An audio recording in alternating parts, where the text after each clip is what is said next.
있습니다. 블레셋 사람들은 그들의 모든 군대를 아벡에 모았고 이스라엘 사람들은 이스라엘에 있는 셈 곁에 진쳤더라. 아멘. 기도하겠습니다. 하나님 아버지, 오늘도 날 구속하신, 또 나를 인도하신 그 은혜와 그 사랑 속에 우리가 살아갑니다. 하나님, 우리 귀한 믿음의 백성들 주의 은혜 가운데 있게 하여 주시고 하나님의 놀라운 은혜 속에 살아가기 부족함이 없도록 하나님 돌보시고 인도하여 주옵소서. 오늘도 주 앞에 무릎을 꿇고 기도하는 우리 기도의 손길들이 하나님 정말로 확신과 또 믿음과 은혜가 있게 하여 주시고 오늘 하루도 하나님의 돌보심으로 말미암아 우리가 꿈꾸고 우리가 기도하고 하나님 앞에 바라는 모든 것들이 하나님 앞에 복이 되게 하여 주옵소서. 이 시간 1,000번째로 드려지는 예물들과 또 범사에 감사에 드려지는 예물을 기뻐 받아 주시고 우리의 모든 상황을 아시는 주님께서 우리와 함께하여 주옵소서. 말씀을 나눌 때 함께 하실 것을 믿사오며 거룩하신 예수 그리스도 이름으로 기도 올리옵나이다. 아멘. 우리가 잘 알고 있는 아기돼지 삼형제 이야기는 얼마나 평소에 성실하게 그 삶을 살아가고 있느냐에 대한 이 비유와 같은 이야기입니다. 첫째와 둘째는 정말 지푸라기로 말 그대로 날림으로 집을 젓고 나머지를 놀다가 어려움을 당하고 셋째 삼형제 막내는 오랜 시간 동안 차근차근 벽돌을 쌓아서 집을 짓습니다. 결국에 첫째와 둘째가 늑대에 도망쳐 나올 때 어디서 살게 되냐? 바로 이 마지막 막내의 집에서 다 같이 살게 되는 것이죠. 요즘 이제 부실공사에 논란이 있습니다. 아니 뭐 7, 80년대도 아니고 이 2020년도에 이런 부실공사로 정말 이 대형 이 그룹이 건설 회사가 뭐 영업 정지를 당하기도 하고 또 계약 해지를 당하기도 하고 또 무너져 내려버렸던 일들이 실제로 일어났습니다. 참 너무나 웃기는 일이죠. 근데 철근을 빼버리고 또 설계도 면대로 짓지 않고 또 계획대로 하지 않는 것은 이렇게 언제나 탈이 나기 마련입니다. 건설뿐만 아니죠. 우리 모든 삶에서 보이지 않는 영역에서 우리가 차근차근 어떤 그런 이 목표대로 하나하나 밟지 않고 뭔가 뭐 편법이 있고 또 뭔가 또 다른 방법이 있다라고 어떤 그런 이 인간적인 방법을 썼을 때 언제나 탈이 나는 것을 우리는 알 수 있습니다. 우리는 오늘 하루도 성실하게 살아가는 겁니다. 조금 피곤하고 조금 어려움이 있을지라도 우리는 오늘 하루를 성실하게 살아가는 우리 새벽에 기도하는 성도님들 되시기를 축원합니다. 우리가 이 새벽에 성실하게 또 하루를 살아가는 것은 기도를 성실하게 하는 것이죠. 하나님 앞에 벽돌을 마치 한 장 한 장 쌓는 것처럼 하나님 앞에 묻고 기도하고 또 오늘 하루도 우리의 믿음의 벽돌을 한 장 쌓는 겁니다. 그리고 또 한 장 쌓는 것이죠. 그리고 막연하게 아이고 이렇게 뭐 한다고 해서 뭔가 보이지 않는 것처럼 보일지라도 결국에 이 기도의 재단이 하나님 앞에 날로 쌓아질 때 견고한 영적인 성이 우리 성도들 가운데 쌓여지게 될 줄 믿습니다. 그런데 우리는 이렇게 기도를 매일같이 견고하게 쌓아가야 되는데 우리는 가끔 생각으로만 그칠 때가 있어요. 그런데 왜 생각이 기도가 되지 않느냐라고 하는 것은 생각은 늘 자기 중심적이기 때문이에요. 그러니까 우리는 막 생각합니다. 고민도 하죠. 근데 그것은 기도가 되지 않습니다. 왜냐하면 생각과 고민은 늘 우리 형편, 우리 어려움, 우리의 상황, 우리 어떤 내가 느꼈던 감정, 그러니까 늘 자기 중심적으로 하는 것은 생각이기 때문이에요. 그래서 생각은 기도가 되지 못해요. 염려는 기도가 되지 못하고 고민은 기도가 되지 못하는 것입니다. 기도는 늘 내가 뭔가 필요하다라고 기도할지라도 기도를 하게 되면 누구 중심으로 바뀔까요? 내 중심에서 하나님 중심으로 바뀌는 거예요. 내가 교회를 위해서 무엇을 해야 될까? 하나님 나라를 위해서 무엇을 해야 될까? 내가 어떻게 살아야 될까라고 하는 고민으로 우리의 기도가 바뀌게 된다는 것을 깨닫게 되는 것이죠. 그래서 기도는 하나님 중심으로 살아가는 사람들의 비결입니다. 다윗은 원래 하나님 중심으로 살았던 사람입니다. 벽돌을 매일같이 쌓았던 사람이죠. 그런데 이가 광야의 생활, 그러니까 즉 이 사울 왕에게 쫓기는 생활이 오래되다 보니까 어떻게 될까요? 이 기도의 생활들이 자꾸 무너지게 되는 거예요. 광야 생활에서 아내들이 생기고 자녀가 생기고, 그러니까 생각이 많아지는 거예요. 결국 그의 생각대로 가드 왕 아기스에게 망명을 했습니다. 다윗은 이 아기스, 그러니까 이 블레셋 지형에서 망명해서 살다 보면 건강하게 잘 살 것처럼 생각이 들었습니다. 1년 4개월 동안 사울의 위협에서 피했기 때문이에요. 그러니까 이 블레셋 지형에서 망명해서 살다 보니까 1년 4개월 동안 평안함이 있었어요. 그래서 다윗은 괜찮을 거라고, 잘 도망쳤다라고 생각을 했습니다. 그러나 슬슬 이 시간들이 오래되니까 누가 눈치를 볼까요? 새들어 사니까 주인집의 눈치를 보이는 거죠. 블레셋 가뜩이나 이 적국에게 망명을 했으니 당연히 이 블레셋 왕인 아기스에게 눈치가 보이는 거예요. 그러면 뭘 해야 될까요? 밥값을 해야죠. 그냥 뭐 이렇게 수많은 사람, 600명이 넘는 사람들과 함께 있는 이 다윗이 이게 뭐 주변의 사람들이 곱게 벗겠습니까?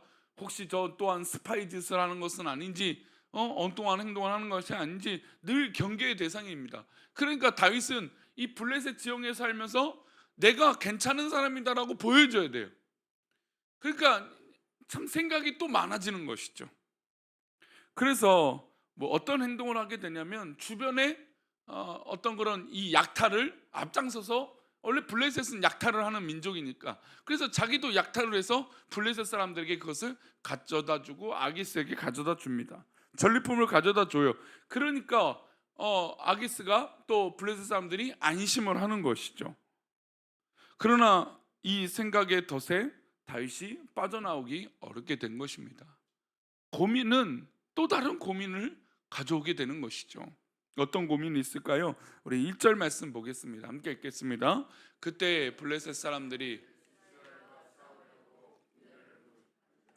아기스가 다윗에게 이르되, 알라, 너와 내 사람들이 나와 함께 나가서 군대에 참가할 것이니라. 지금 보니까 블레셋이 누구랑 전쟁을 합니까? 이스라엘과 전쟁을 치러야 돼요. 그래서 당연히 블레셋은 이스라엘과 전쟁하니까 군인들을 모집합니다. 그래서 아기스 왕이 약탈도 해오고 우리에게 잘 보이니까 전쟁을 잘하는 저 다윗을 어떻게 됩니까? 당연히 저 일행들과 군대로 삼아야겠죠. 그래서 그 명령을 합니다. 너희들이 여기서 잘 살고 우리 사람이 되었으니까 이제 너희들도 당연히 군대가 되라, 군인이 되어라, 이 전쟁에 참여해라 라고 말하고 있습니다. 근데 이 전쟁의 대상은 누구입니까? 이스라엘인 거예요. 그러니까 이제 한번 인간적인 마음으로 잘 보이려고 했던 그 행동이 결국에 어떻게 됩니까? 올무가 된 것이죠. 인간적인 방법으로 뭔가 해결하려고 했더니 그 인간적인 방법이 또 올무가 되는 거예요. 기도하지 않고 생각으로만 그치면 그 생각은 또 꼬리가 돼서 고민과 염려에 빠지게 되는 원리와 똑같은 것이죠. 다윗이 하나님 앞에 묻지 않고 했던 행동이 결국 그에게 올무가 됩니다. 아기스가 다윗에게 요구합니다. 전쟁에 참여해라. 다윗은 거절할 명분이 있습니까? 없습니까? 거절할 명분이 없죠. 그래서 1절 말씀 이렇게 말합니다. 우리 본문인데요, 함께 읽겠습니다. 블레셋 사람들은 그들의 모든 군대를 아벡에 모았고 이스라엘 사람들은 이스라엘에 있는 샘 곁에 진쳤더라. 결국 끌려 나가요. 전쟁에 나갑니다. 이스라엘과 전쟁을 하는데 이 다윗의 군대와 함께, 다윗이 함께 했던 이 군인들과 함께 이 전쟁에 참여하게 됩니다. 우리 2절도 읽어보겠습니다. 이어서 함께 읽겠습니다. 블레셋 사람들의 수령들을 수백 명씩 수천 명씩 인솔하여 나가고 다윗과 그의 사람들은 아기스와 함께 그 뒤에서 나아가더니, 그러니까 결국 전쟁에 참여합니다. 블레셋은 이 여러 가지 족장들이 모여서 이룬 이 국가니까, 이 종족이니까, 그래서 수령들이 수백 명 수천 명씩 인솔해 나갑니다. 다윗도 이제는 안 나갈 수가 없는 것이죠. 생각으로 자기가 이 아기스 왕과 이 블레셋 사람들에게 잘 보이겠다라고 했던 그 행동이 결국엔 이런 사단이 일어난 것입니다. 그러니까 우리가 하나님 앞에 살다 보면 이런 일들이 종종 있어요. 그저 그냥 괜찮겠지, 잘 되겠지 라고 막연하게 생각으로 했던 그 행동들이 결국엔 돌이킬 수 없는 내 생각으로, 내 인간적인 마음이 결국 그렇게 빠져버리는 일들이 있다는 겁니다. 이스라엘은 어떤 땅입니까? 다윗이 결국 왕이 될 땅이고, 자기가 자라왔던 땅이고, 하나님이 함께했던 땅이고, 자기 동족입니다. 그럼 다윗의 심정이 지금 어떻겠습니까? 지금은 발을 뺄 수도 없는 상황입니다. 왜 발을 빼면 어떻게 됩니까? 너희들이 역적이구나, 너희들이 스파이구나, 이런 오해를 받기 딱 좋은 상황이기 때문이에요. 그러니 이제는 더 생각이 많아져요. 자, 여기서 지금 다윗이 계속 놓치고 있는 것들이 있습니다. 뭘 하지 않고 있죠? 예전에 다윗이라면 지금 기도하고 있어야 돼요. 하나님, 아기스에게 명령을 들었을 때 야, 전쟁에 참여해라, 이 얘기 들었을 때 기도해야 돼요. 하나님, 어떻게 해야 됩니까? 지금 이거 완전히 제가 잘못했는데 이러다가 이제 큰일 나겠습니까? 우리 동족을 우리가 죽여야 될 것 같습니다. 이런 기도를 해야 되는데 지금 이 장면에선 계속해서 기도하는 장면들이 나오지 않아요. 고민만 하고 생각만 하고 있는 것이죠. 자기 중심적인 생각을 통해서 일어났던 일은 결국 누가 책임져야 될까요? 내가 책임져야 돼요. 결국 생각으로, 인간적인 마음으로 행동했던 것들은 내가 책임져야 돼요. 내가 그 결론을 내야 됩니다. 생각은 누구를 중심한다고 했어요? 내 중심이라고 했죠. 그러니까 내가 중심으로 했던 행동은 내가 그것을 수습해야 돼요. 그러나 기도하는 사람들은 기도하기 때문에 누가 책임져 주십니까? 하나님이 책임져 주시는 것이죠. 우리는 어떻습니까? 기도의 노동을 통해서 매일매일 벽돌을 쌓고 있다면 우리는 하나님 한 분만 바라보면 됩니다. 비록 피곤하고 어려움이 있을 때 있지만 하나님 한 분만 붙들고 나가면 우리는 하나님으로 말미암아 이기게 될 것입니다. 짧은 경험과 생각에 사로잡혀서 행동하면 지푸라기나 나무로 집을 지은 것 같은 허술한 인생을 살게 될 것이죠. 그러니 기도하는 시간은 정말 소중한 시간입니다. 우리가 어떤 판단과 환경이 있을지라도 기도하고 결정하시기를 축원합니다. 그러니 지금은 생각 속에만 머물었던 이 다윗은 진퇴양난에 빠졌어요. 결국 다윗은 사랑하신 하나님이 어떻게 될까요? 개입을 하십니다. 그러니까 이게 참, 그래서 하나님의 사랑이라는 거예요. 하나님의 은혜라는 거예요. 우리가 일을 다 버려놓고 수습이 안 되니까 결국 누가 개입하세요?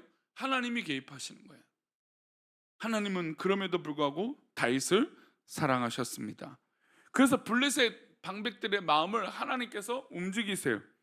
5 방백들이 모여서 블레셋 전체의 의사결정을 하는 구조인데 한 방백이 이 아기스한테 옵니다. 그 나머지 4 방백들이 깜짝 놀라요.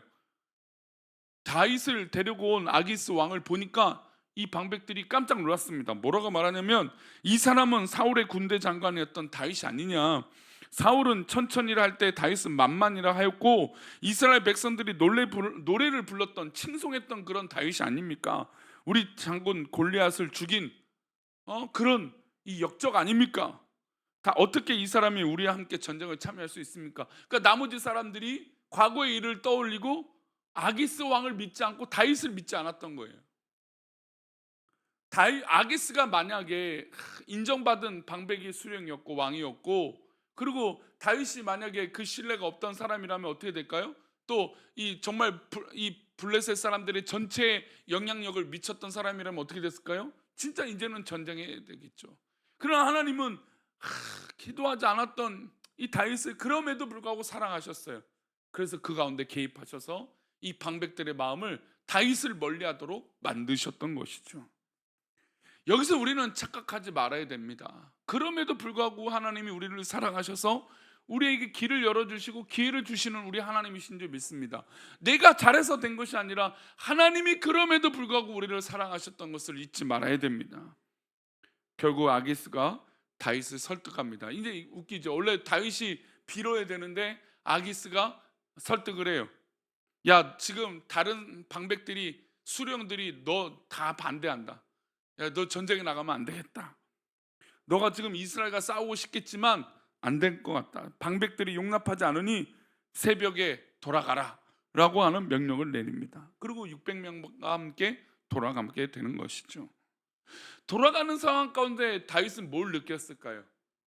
아, 내가 이렇게 어려움이 있었는데, 정말 진퇴양난에 빠졌는데 우리 하나님이 나를 도우시는 것이구나.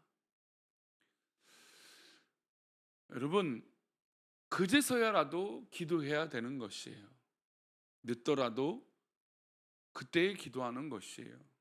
포기하지 마십시오.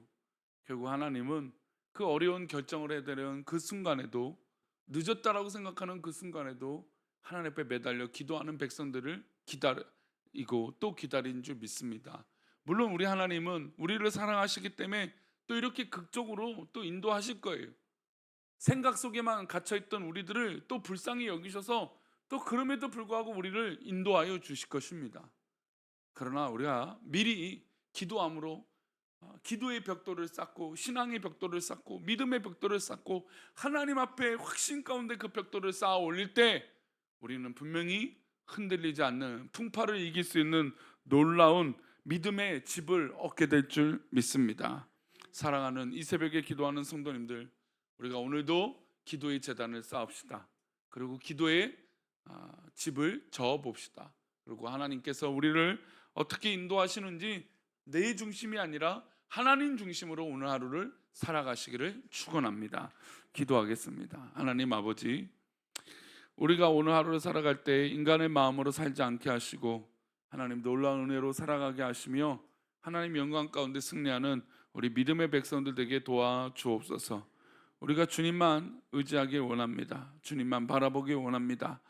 평소에 내 생각으로만 살지 않게 하시고 하나님 앞에 기도함으로 살게 하여 주옵소서. 우리를 그렇게 인도하시고 붙잡아 주실 것을 믿사오며 예수 그리스도의 이름으로 기도올리옵나이다. 아멘. 하늘에 계신 우리 아버지여, 이름이 거룩히 여김을 받으시오며 나라의 마옵시며 뜻이 하늘에서 이룬 것 같이 땅에서도 이루어지이다. 오늘날 우리에게 일용할 양식을 주옵시고 우리가 우리에게 죄 지은 자를 사하여 준 것 같이 우리 죄를 사하여 주옵시고 우리를 시험에 들게 하지 마옵시고 다만 악에서 구하옵소서. 대개 나라와 권세와 영광의 아버지께 영원히 있사옵나이다. 아멘.